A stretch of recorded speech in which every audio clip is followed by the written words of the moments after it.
Okay, let's do this again. We'll start the meeting. Please roll call again.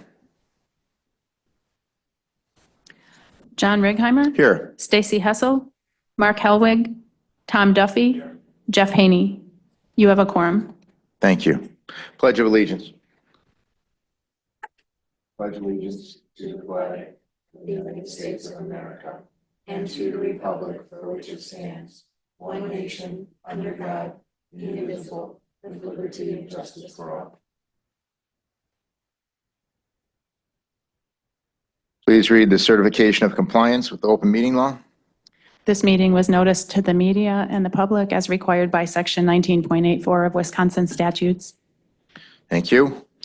The meeting agenda is set. And we have one public comment. Linda Zilmer, 3 minutes, please. Linda Zilmer, Edgewater property owner, Birchwood resident. Wanted to talk this morning about the county taking a closer look at financials. Only just last month did this committee get a presentation on the executive summary of the 2023 audit. That primarily covered fund balances, and it was not the detailed audit report that shows the revenues and expenditures budget versus actual that really reflected how the county operated in 2023.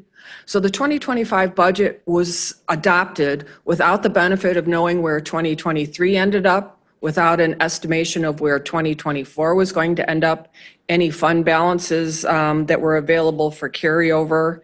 And what concerns me, especially with the way the budget was adopted, is that I thought it was the budget that was adopted and not the capital improvement plan for the upcoming year.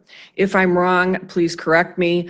But at last night's Public Works Committee meeting, vehicles and capital equipment are already being ordered based on that list of items that was provided along with the 2025 budget. My concern at the time that list was presented to the county board was that it removed all capital set aside for the emergency communications equipment. So in the early discussions, first with GenCom and then with GenCom and Bug Tussle, regardless of which way the county went, approximately $1.5 million was needed for the county's equipment. That all went away in the 2025 CIP, and it was replaced with things like 5 squad cars and a UTV for the sheriff's department. If that is actually an exhibit and a plan that was adopted and is intended to be followed, I guess I would request that at a future meeting that the CIP plan for 2025 be amended to include the emergency radio communications equipment and to remove some of the other items to balance out for 2025. Thank you.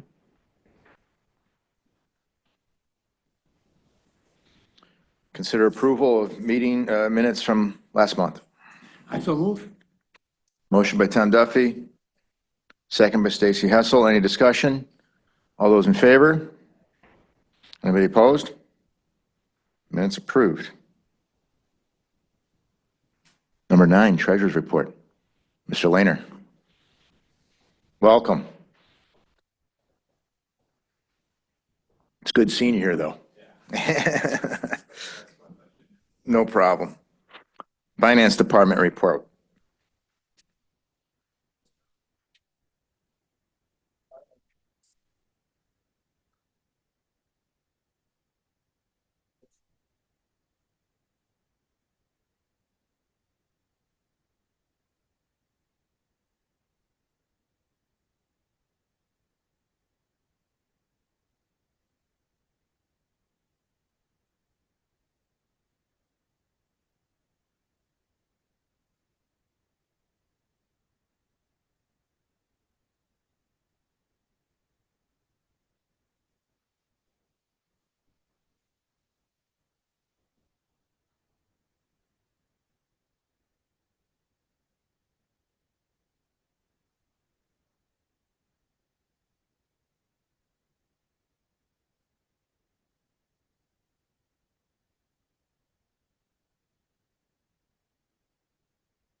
Thank you.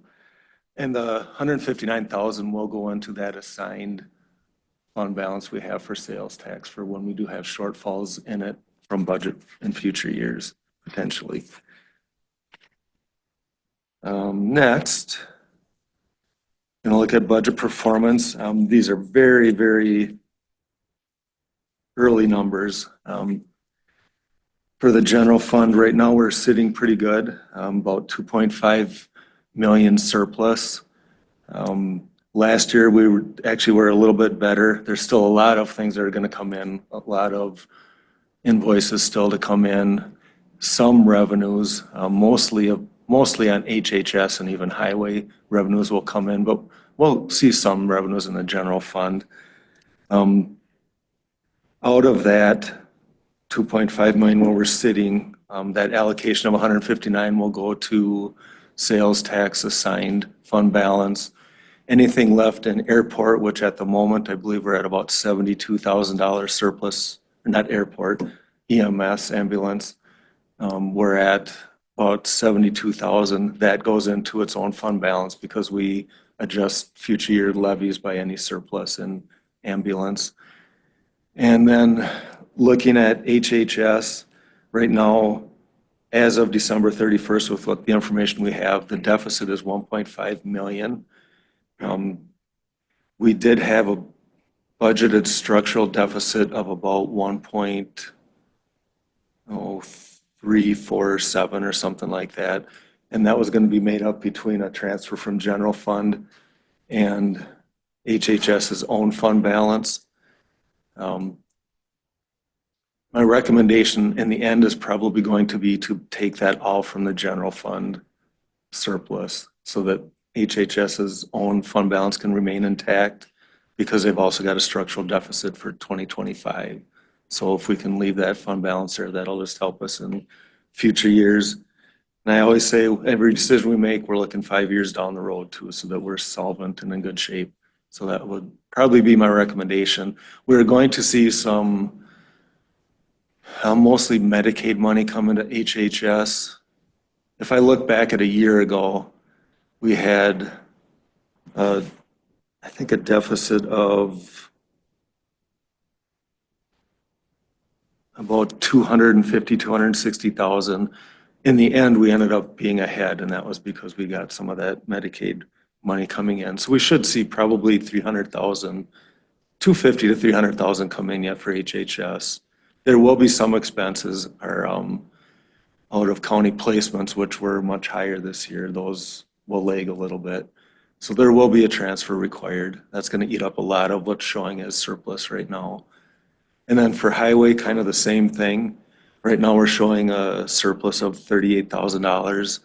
We're going to have to book depreciation expense of probably $475,000, 450 to 475, which will put us in the hole.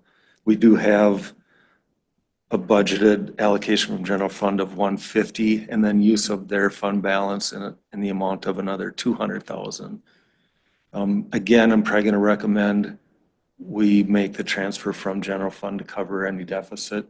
The other thing I'd like to do, which we've been pecking away at the last 2 years, is if you look at highway, they have a fairly large fund balance.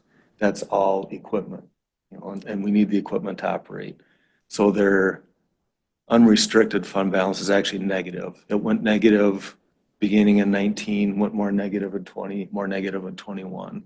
In 22, it was kind of a break even. 23, we did an allocation of 450,000 from the general fund to offset not only a little bit of a structural deficit, but try to build back that fund balance. This year, for 24, I'm looking at probably an $800,000 transfer, which will make up the structural deficit they'll have after depreciation, but also get their unrestricted fund balance to zero. So remember when April was here and she talked about how we have to lend money to highway at the end of the year so the books work out.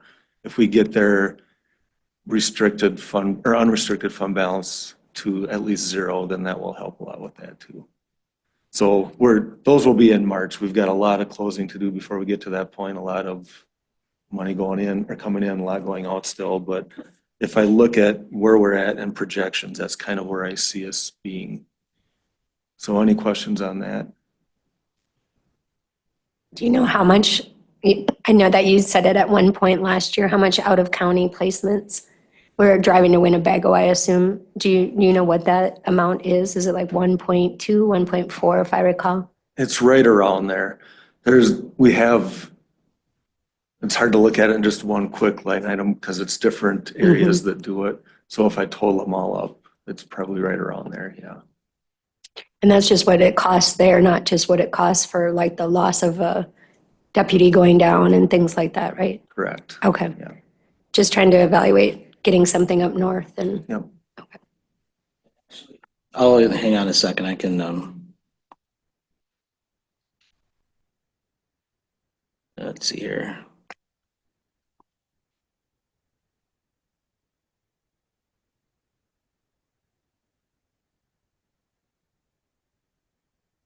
It's, I'll pull it up. You can keep going. I'll pull up a human services report that shows where the deficit is. It's actually more so for juvenile justice this year, where we had not budgeted hardly anything for juvenile placements. And so gone to nothing to almost close to $1 million in out-of-county placements for juveniles. So that's part of it, but we've got youth in Lincoln Hills that we haven't had before, and then other group home placements. There, I mean, Lincoln, Ellie Phillips is a small part of it, though that would be another resource we could use.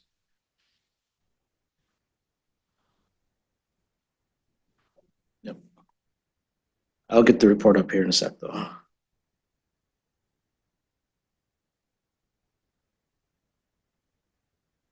You can keep going. All right, I'm gonna probably move on from that then. On to CIP.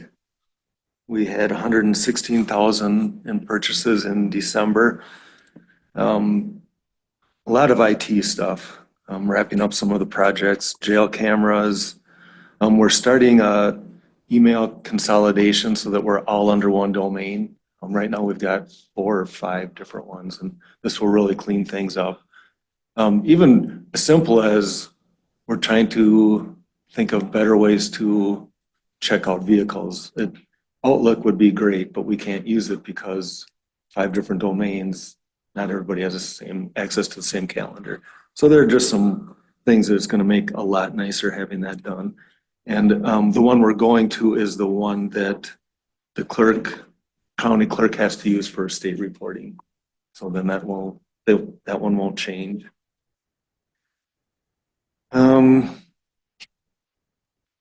There was one vehicle, a Ford Escape, that was purchased as part of CIP. Looking back, 2022 CIP is now closed. 2023 is getting close. Been really working on trying to clean those up because there were several that were open from years past. And I'm really working to get those settled. I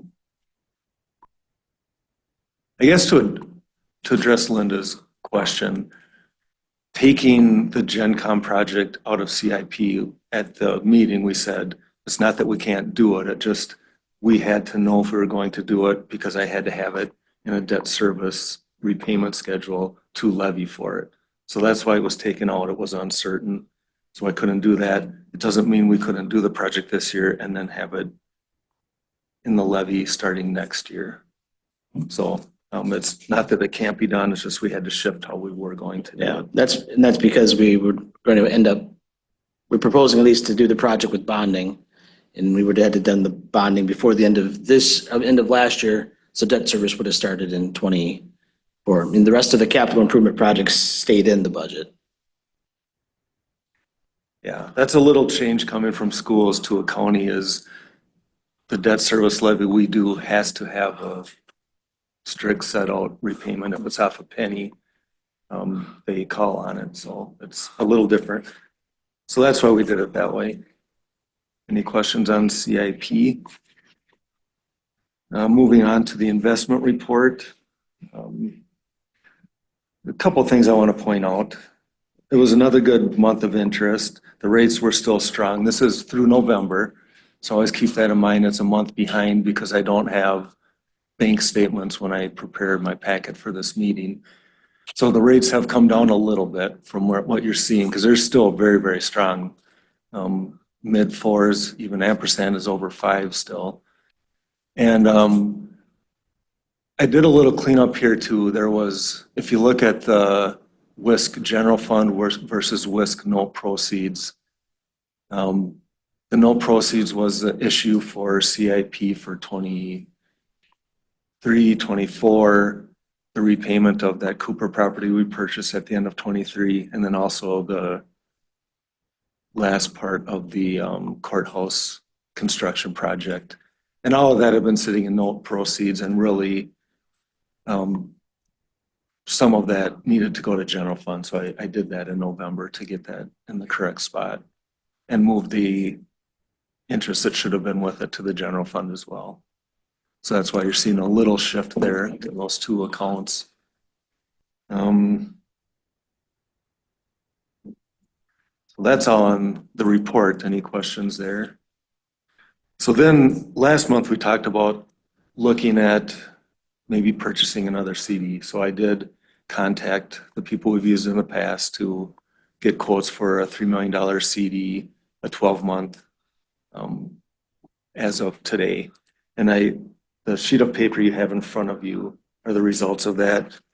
Again, when it comes to a bid, I never put it in the packet because I don't want to give away their bids until you decide on what to go with. So this is an alphabetical order. Ampersand had a $3 million one. You can see the interest. They actually show their fees as a separate line item. So the net interest would be just under 120,000. That's right around 4% interest over the year. Branson, same 3 million. It's a 3.75 stated, but it's compounded daily, which makes it about a 3.82. I did a whole schedule by day, and that's what it came out to. So that's a little under 115,000. PMA/WISC had a CD. They always do theirs a little differently. They do it so the maturity is closer to 3 million. So it's not quite as much invested.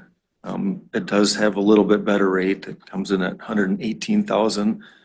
They also did a treasury bill, $3 million. It's 358 days, so it's 7 days less than a full year. And that is around 118,000 as well. Right now, we are still getting a little bit better in our money market. I did talk to someone who said, at these rates, I would do the CD just because of the guarantee of that return versus what the money market could do. Feds dropped the rates 0.5 point in September, again in November, 0.25%, and there's likely to be more on the way.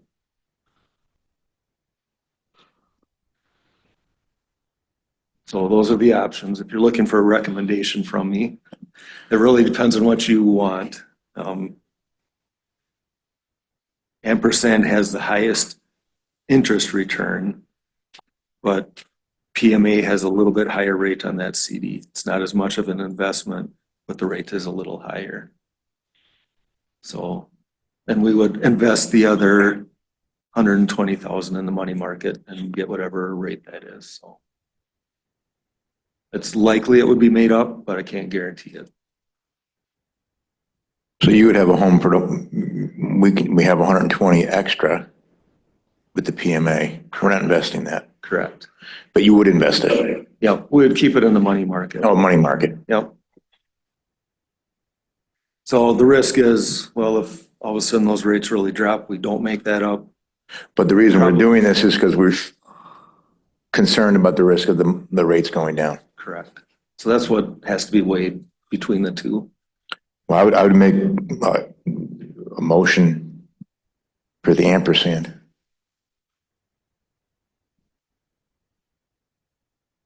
To remove the floating risk. Right.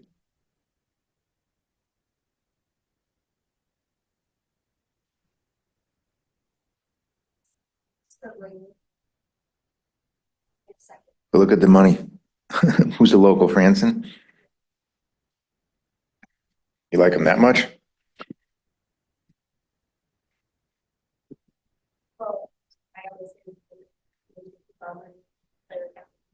It's 5,000.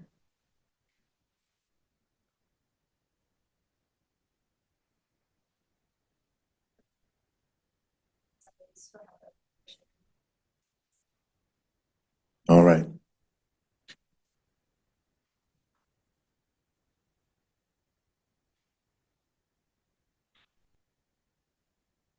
Oh, you made a second. No, I'll make a second because I was Okay. hoping that he would say which one he preferred to Okay. work with. Second by Stacy Hessel. Any further discussion? All those in favor? Aye. Anybody opposed? Motion approved. Thank you. All right, thank you for that. Then moving on to ambulance billing.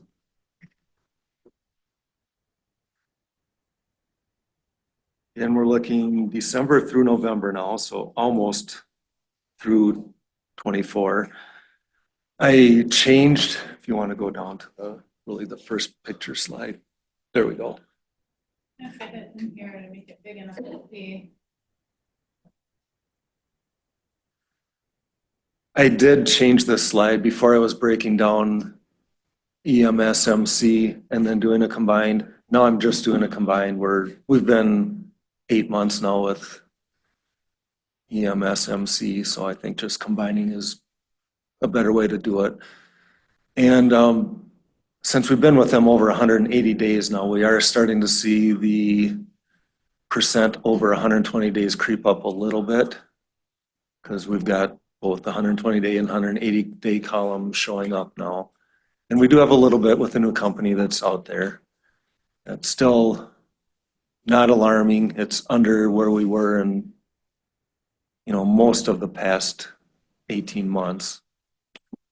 And the current is still strong. If we can stay over 33% current, I'm okay with that too. The way billing works and repayment from insurance and Medicare. Any questions on aging? Moving on to average calls per month. Hey, Mike, a quick question going back. I got a call, and I don't know if this is the place to discuss it, but I got a call saying that there was difficulty with, the person was saying their insurance company with the collector, some mix up there. And so they were concerned, they were saying, hey, FYI, our insurance company is saying that the collector is not doing so. Have you heard anything like that of? I haven't. I don't know that I would. That might go more to John, maybe, I guess. Yeah, we haven't heard anything. Okay, all right. If you can give me some more information, I can Yeah. look into it. Okay, we can talk about it later, yeah. So the calls per month is kind of what we've seen. We're about on par a little over 2 years ago, but not where we were last year or the last 12-month cycle. So nothing really new there.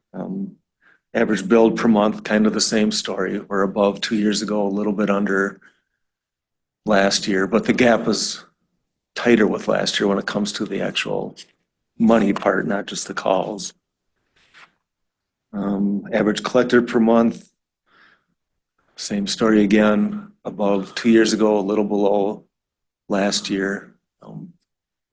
And again, it's not quite the gap that we have in the number of calls, so billing amount and collected amount are up a little, but still down numbers wise. The percent, and that's where we got quite an improvement over 2 years ago, but now we have actually dipped below last year, the last 12-month cycle, and quite a bit below 2021.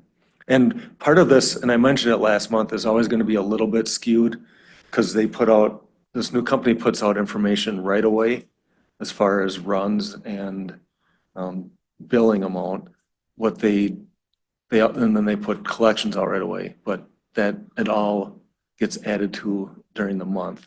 So really, I don't want to go back a whole nother month but the data is a little skewed because especially when it comes to percent billed or collected, because it's not flowing like the data is. They're getting it out early, but it's not complete data, I guess. And I'll look at that again when we get to their report. But then when I get to dollars billed, dollars collected per call per month, we are at the highest, and we've been this way for about 3 months now, higher than even 2 years ago. So that's good news. And I know John's worked hard with his staff to make sure we're billing what we should be, and the new billing company is helping with that as well. And then where the calls are going, still that concentric circle around Hayward, City of Hayward, Town of Hayward, Bass Lake, and then also Winter being a little more highly populated, higher call rate. This is a little different. Intercepts are on here now, and then Washburn's broken out. And he also broke out events and transfers. So before we were just getting one line for out of county, and now we're getting a little more detail. This is right from John. Any questions on that or the new information? It's nice seeing the transfer number broken out. Ambulance net income, through November, we're at 37,000. I think I mentioned earlier 72, and that was through December when I ran the report, but all this reporting's through November. So we're in good shape. Revenues are under budget, but expenses are as well. So it's kind of leveling out. Any questions there? Ambulance charges written off. Third month in a row we're down here, and that is, a lot of it is, we had that very high month. Well, May was the first high month. That was when we switched companies and LifeQuest did some write-offs. And then again in August, they cleaned up some more. So that was a little bit higher month. What's that? We pursue those write-offs, Andy, or just let them sit there? A write-off, not unless it comes back and they feel they can collect it. A write-off is after it goes through collections. It doesn't look like we're going to get it, so it's just written off completely. On the next slide here, there's items reversed. Those are previous write-offs that they decided we maybe could collect now, so they went back to collections. Not as far as I know, but I'm not sure. I can ask that of John. You know that, Andy? I don't. They go through the collection agency, but I don't believe they get an actual judgment if they're uncollected. When they're given to a separate collection agency outside of once all the billing is done and they're uncollected, then they turn those over to the collection agency. And then if there's no anticipated payment from the collection agency, that's when they go to write-off.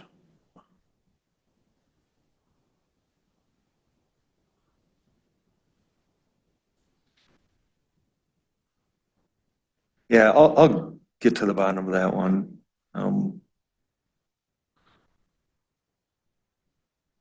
Each individual one, like you could see, the bills are about $1,500. It probably would cost more to litigate it than we'd receive back potentially, but I don't know.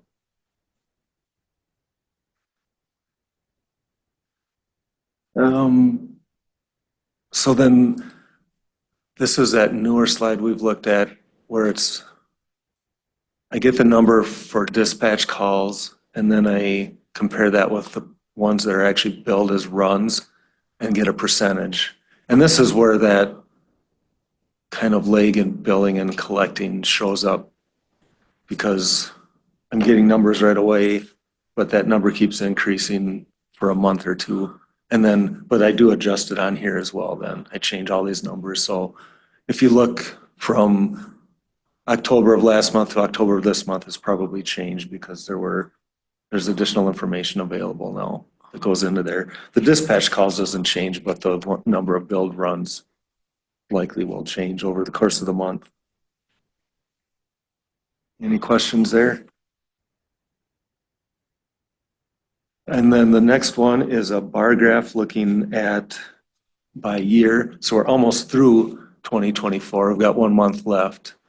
And the percentage is down, but again, this will increase. So I won't be alarmed until probably into February when I look at see what 24 ended up being. And then the next one is a 12-month cycle, which is the data we look at for most things. And the percentage still is a little under the last two 12-month cycles.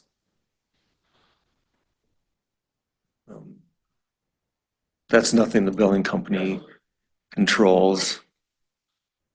And I don't know a lot about this, but if we get a dispatch call, but either they talk to the people or even get there and realize it really isn't a run, then that's where it shows up in dispatch, but not as a billed run. And I've talked with John, there are several calls where they get there and they just decide, someone thought they had a heart attack, ends up being heartburn. So then, Do they get billed then? no, it does not become a billed run at that point.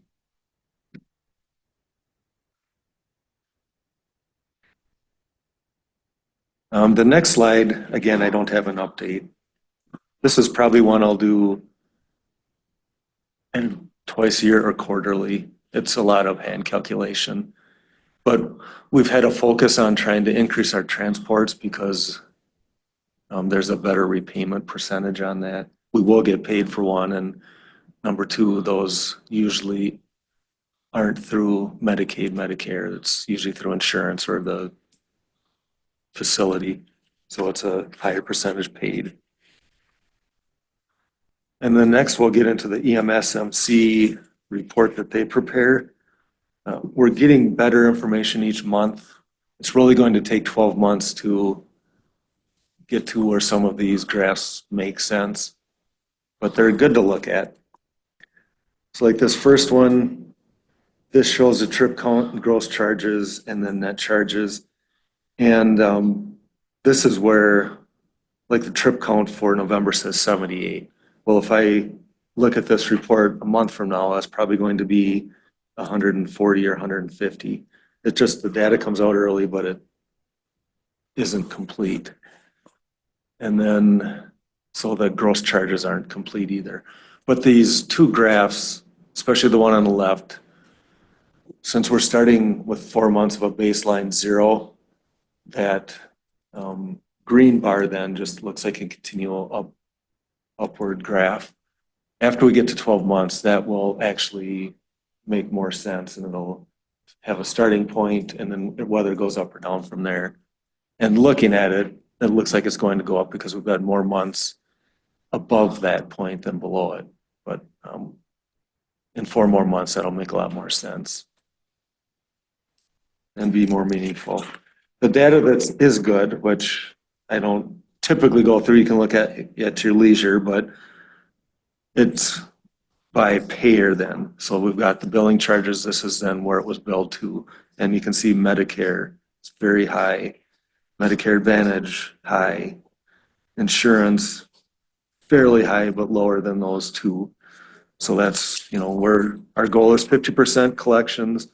We're not going to get there because with Medicare, Medicaid, we don't even get 50%. Medicaid again is high. Medicaid MCO is not as high, but still pretty high. Patient this one's always a little higher than I would think it would be. So that's, people are paying for it themselves out of pocket. And then facility is a smaller one. Other government payers isn't a very big one. So again, you can look through that and look at trends as you feel like it. The last one is just the aging schedule only for EMSMC. And then you can see the percentage of current and the other groups on the left and the percentage by payer, which is kind of interesting. And that's when you see how heavy we are on programs for repayment.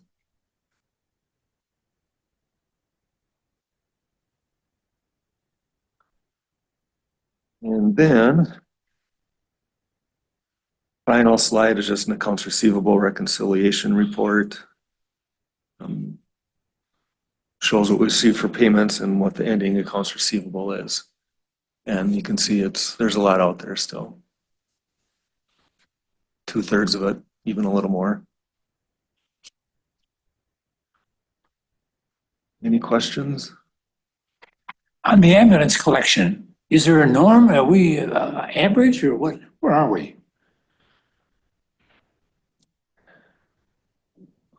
I haven't done comps. I would guess statewide we're probably low, but regionally here, we're so high on Medicare, Medicaid that we're always going to be low percentage wise. Yeah, well, we get these reports each month, but it's hard to know what we can do about it. I mean, we sit and look at them and are we good or bad, or should we be doing something, or are we doing all we can? Yeah, those are questions I can't answer. I think we're getting better at billing all we can. And then what we collect from there is, I would think it's a societal issue. I mean, national, right? I mean, this is the healthcare talk. We don't want to go into that, but. no. Yeah, I mean, we can ask, this new billing company is a national company, more so than the other ones we've dealt with were state and then region, like Midwest. So we've asked them for help on the comps for billing rates. Before we bring that back, we can ask them about, our Did we collection ever rates. receive that? We haven't received that back yet, the comps on billing rates. They had provided us some statewide, they provided us comps on the rates for Wisconsin. We asked them to give us an estimate on the impact on revenues based on those rates now, so we could tell you that. But yeah, what Mike said is true, that in areas with older populations, that your mix of payers are more Medicaid, Medicare, you're gonna have lower collection rates. That's just a general statement. We can ask, though, if our collection rate is, or payer rate is consistent with other services. They should be able to tell us that. It's no different than like nursing homes. If you have more Medicaid, Medicare patients, your gap is going to be bigger than if you had more private pay.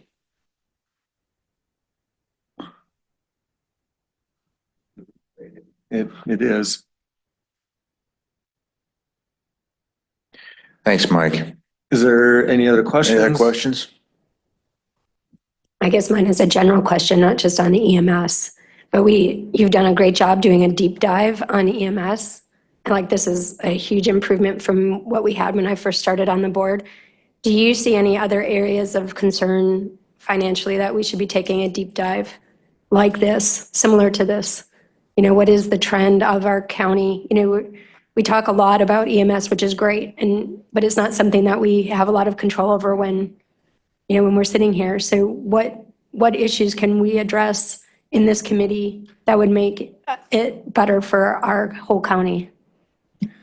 Well, I think one thing I'd like to start tracking, and we talked about it, is the out-of-county placements. And it's another one, I don't know that we can do a lot unless we have more local programming.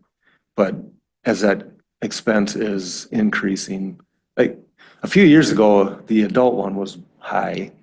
And that's when, from the 21 surplus, we did a big transfer to HHS.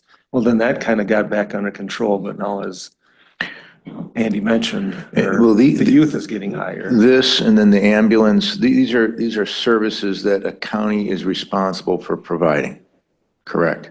By the state? No. Ambulance, we are not. No, but we have done it. Yes. we have done it, but wouldn't we have to outsource it if we didn't do it ourselves? Well, by statute, municipalities are responsible for. Oh, municipalities, not Yes. county. Okay. So that is something we could do. We could just say we're not going to do it anymore. We could I'm not do that. suggesting we do that, Right. but And that's why, I know even some towns are suggesting that. And we can see where that conversation goes, but I would say the trend is for more municipalities to get out of the services and consolidating in the county. at a county level or on We're ahead a of the regional curve. level. Right. But just the other ones, like in human services, the out-of-county placement, human services, out-of-county placements, mental health holds, those are mandated services. Crisis intervention, those are. So what The county assistance has do we, it says mandated by the state, we have to provide that. Yep. And there's kind of out of our hands with the solution. I mean, what does the state help us with on that?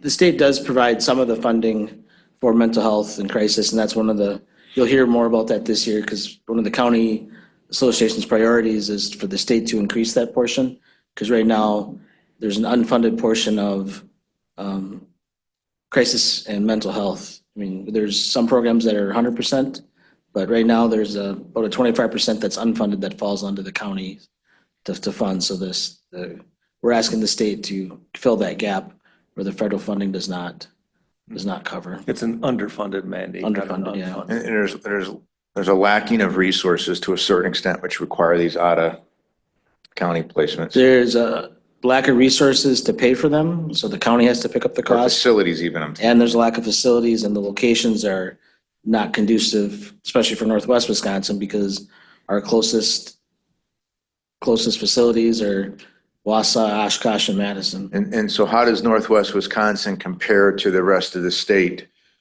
as far as do other areas have that similar issue? Yeah, So the correspondence report is, there's an ad hoc committee in Polk and now in Eau Claire counties that are trying to address it because of the closures in Eau Claire. So it is being addressed by multiple counties. Hopefully they'll get something in the Northwoods. But like Ashland has 10 beds. Yeah. But they can turn you down. The only place that can't turn you down. So all these facilities that are not state-run can turn you down. Winnebago is the only state-run one that doesn't So necessarily. the state requires us to provide it, but they don't provide help. So is the state just saying there's just not enough people here, so we can't help you? Sorry? No, right. It's a Medicare, Medicaid Yeah. issue. Well, and there's too much Medicare, Medicaid up here. Or, no, There's no money to be made in it. there's no money. I mean, like Winnebago is a good example, in Mendota, those are state-run facilities, but we have an individual that has to be held there. The state is sending us a bill, and they pretty much, that bill just keeps going up every year. because we have somebody that goes down there. Yeah, and we're responsible for them. So we would have to pay that regardless, even if there was a state facility north. It's just the travel expenses less. Right, that's part of it. Okay. So just to go back, I will pull up some of this.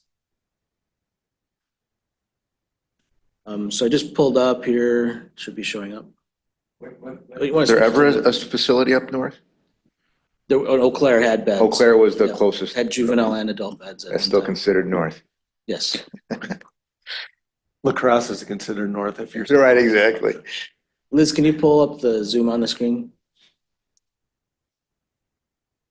So you can always find these reports in the Human Services packet.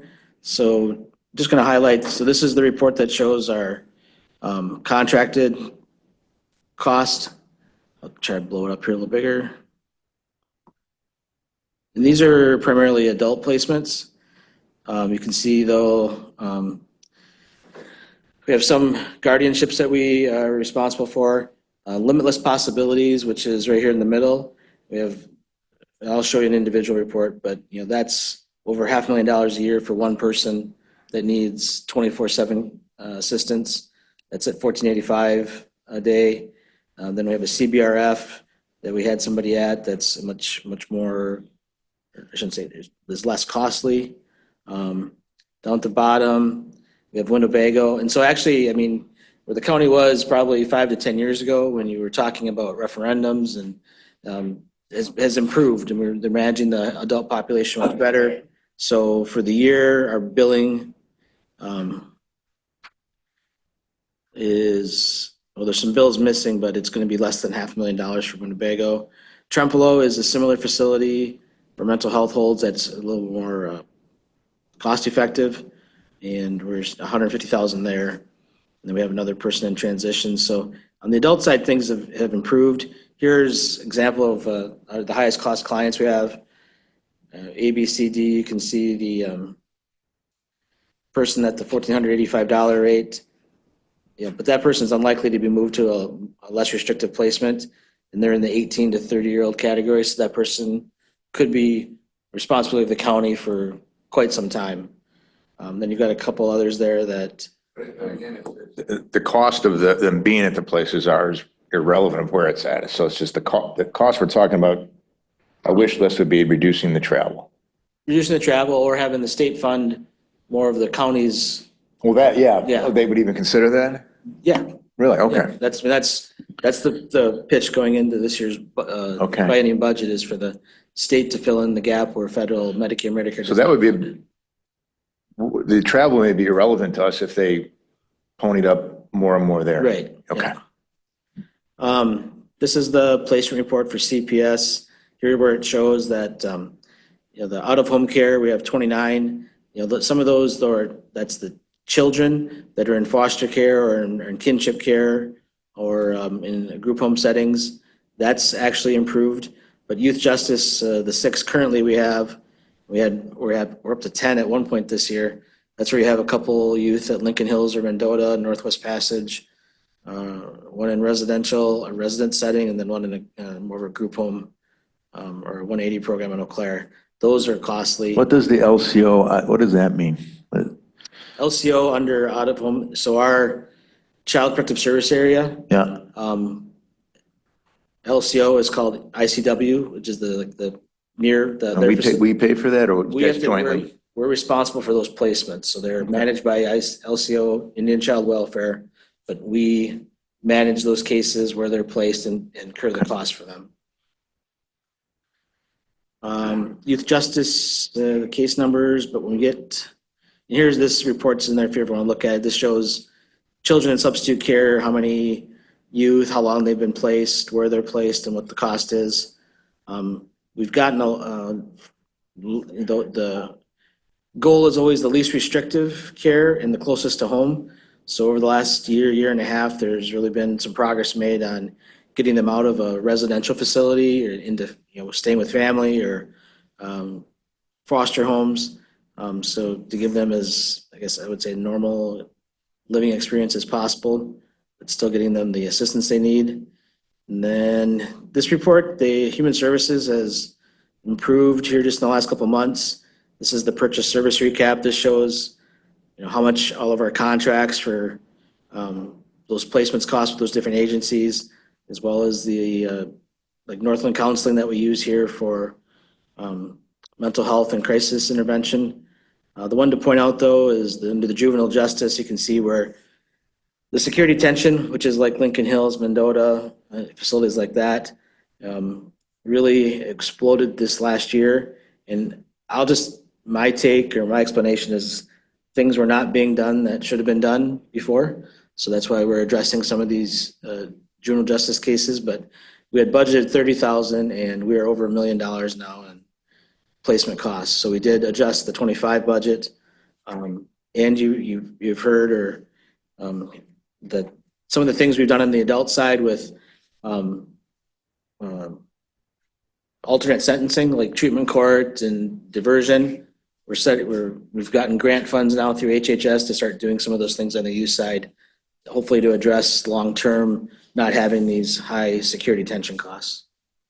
But that's the real primary reason is that $1 million overage there in the youth justice area for those detentions as to the impact on the overall Is there a budget. capacity issue in the state facilities that we travel to, or that's not an issue? Not really for youth. Well, not the secure facilities, but for placement in group homes or treatment facilities for youth, there has been, because I don't know if we have anybody now, but in 23, we had youth out of state. And a lot of counties had youth out of state.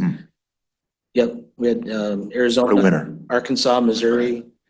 That's how far counties had to go Wow. to get youth placed in treatment programs. So is physical facilities an issue, or is it, we're indifferent to it? If they pay, it doesn't matter. If the state would pay more, I guess, or does that? Both. I don't know if I could prioritize one or the other. And the other issue is you've heard about Lincoln Hills. They've been trying to close Lincoln Hills for 5 years, but they need to have an alternate state facilities. And right now, where those facilities are proposed are. So we're long state universities, but short health facilities, sounds like to me. Well, they're definitely. That's my opinion. They're definitely closing some of the 2-year campuses because there's too much space. Yeah. Right. But that's the Lincoln Hills replacements that they're talking about are further away. Lincoln Hills to us is not terrible. It's over Irma, which is like out in the Rhinelander area in general. They're talking about moving these facilities closer to Madison, Milwaukee, because that's where most of those youth are Most coming are from. coming from, right? So with that being said, Chair, could we ask that anytime that there's like besides the reports that we're getting in the agenda items that we have, to give leeway to Mr. Markran to put things on there of like alerts so that we can talk about them monthly instead of Yeah, just at I budget think like time? even, although because we had the time, I guess, this was a good discussion. So I think, yeah, Mike, anything that comes up that might deserve a little bit of a conversation or awareness, like we had here on the health facilities, I think that'd be beneficial. They're paying, and they're trying to find a closer facility. Same boat. Yeah. Yep, and so what Ms. Hessel mentioned about the Polk County Ad Hoc Committee, Polk County initiated that. We're all in the communication loop, and most of the counties in the north have passed the resolution Polk County issued supporting facilities and funding from the state. Right. There's also a Eau Claire Health Cooperative that's working on it as well. So that's coming forward. Okay. Thank you. Any further future agenda items? Next month, I will have the year-end update on attorney's fees. Okay. Good. Any correspondence, reports, conferences, meetings? None? Already gave yours? Okay. I think everybody knows Brian Lehner here, our newly elected treasurer. So it's good to have you here and hope to see you monthly. Fantastic. Welcome. All right, meeting adjourned. Thank you, everyone. Thank you.